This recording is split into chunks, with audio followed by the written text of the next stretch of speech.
Moro! Tavoite on omien opintosuoritusten antaminen opojen katsottavaksi linkittämällä ja tässä on ne vaiheet. Katsotaan mobiilivarmentajan luominen, kirjautuminen mobiilivarmentajilla, kirjautuminen verkkopankkitunnuksella ja sitten se opintojen linkittäminen.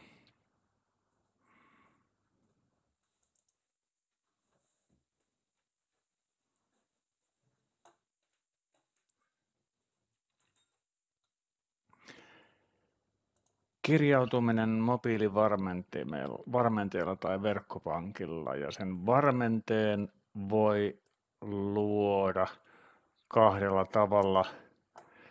Jos on käytössä kännykän sirukortti tai eSIM, niin onnistuu.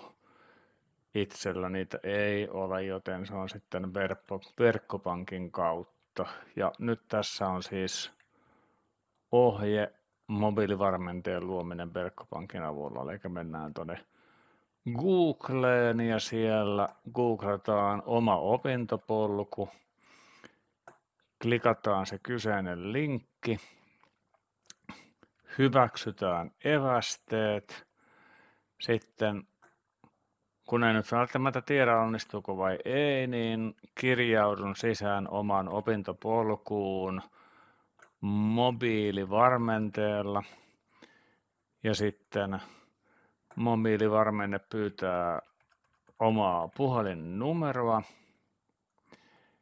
ja sitten kun annan sen ja klikkaan jatka, niin sitten käy ilmi, että minulla ei ole sitä mobiilivarmennetta, niin sitten lähdetään tekemään sitä, eli tämä osoite www.mobiilivarmenne.fi laitetaan nettiin ja hyväksytään evästeet ja sitten valitaan mikä sulla onkaan käytössä. Mulla on Telia, niin valitsen tuolta Telia ja siirry palvelun ja taas evästeet hyväksytään. Otetaan käyttöön mobiilivarmenne.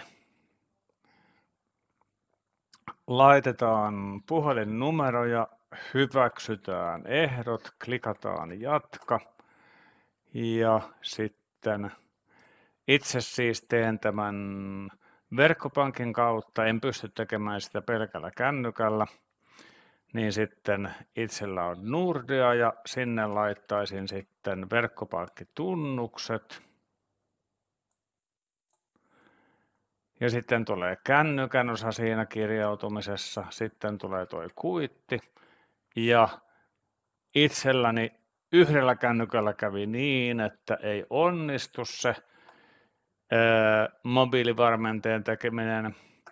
Tässä kohtaa vaihdoin kännykkää ja sitten toisella kännykällä ihan tämä kaikki, siitä vaan jatketaan suoraan eteenpäin. Sitten toisella kännykällä pääsi eteenpäin, eli nyt sitten sen puhelinnumeron laittamisen jälkeen tunnusluvun luominen ja jatka.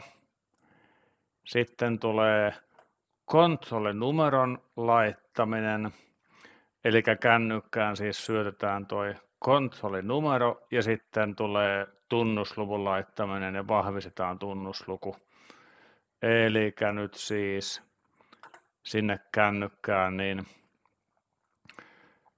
sinne hyväksyttiin ensin se asian eteneminen ja sitten päästiin laittamaan se kontrollinumero, joka siis kun lähdettiin tähän mobiilivarmenteeseen, niin tulee tuo kontrollinumero, se syötetään ja sitten laitetaan ne oma tunnusluku 2 kertaan.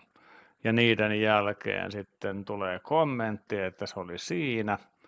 Ja sitten kännykkään tulee viesti ja siellä on viestivarmistus, että mobiilivarmenne rekisteröity onnistuneesti. Siinä oli siis mobiilivarmenteen luominen verkkopankin avulla.